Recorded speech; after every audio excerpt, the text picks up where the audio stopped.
अस्सलाम वालेकुम, मैं हूं असद अरशद और आप देख रहे हैं डेली न्यू पॉइंट। उम्मीद करता हूं आप सब खैरियत से होंगे। नाजरीन, इस वीडियो में पीडीएम को वो वादे याद करवाने हैं जो उन्होंने एतमाद का वोट लेने से पहले किए थे। वो वादे क्या हैं, राना सनाउल्लाह का वादा क्या है, अता तारड़ का वादा क्या है और दीगर जो पीडीएम के रहनुमा हैं उनके वादे क्या हैं। तो सबसे पहले तो राना सनाउल्लाह का वादा ये था कि वो इस्लामाबाद से पंजाब में आए हैं तो वो पंजाब में अपनी हुकूमत बनाकर ही वापस जाएंगे।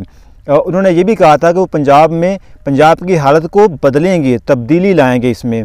तो उन्होंने कहा कि अगर मैं तब्दीली ना लाया, अगर मैं पंजाब में हुकूमत ना बना सका तो मेरा नाम बदल देना। तो लिहाजा उनको मशवरा है कि अपना नाम तब्दील कर लें। वैसे ही आपका नाम जो फवाद चौधरी उन्होंने रख दिया चुन्नू मुन्नू, तो लिहाजा आपने ये भी कहा था कि अपना नाम तब्दील कर लूँगा, तो लिहाजा ख़ुद भी अपना नाम तब्दील करें।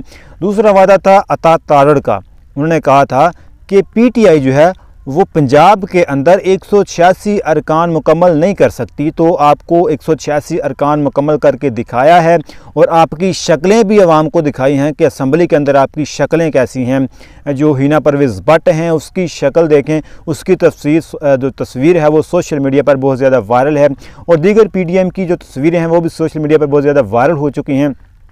तो इनकी शक्लें जो हैं वो देखने वाली थी। मैं कहता हूँ कि अगर इनके ऊपर, इनके सर के ऊपर हाथ ना हो शफ़क़त का, तो पंजाब असम्बली, तो क्या अगर आप नेशनल असम्बली के अंदर भी एतमाद का वोट करें तो इनकी शक्लें वहाँ भी इसी तरह नज़र आएंगी।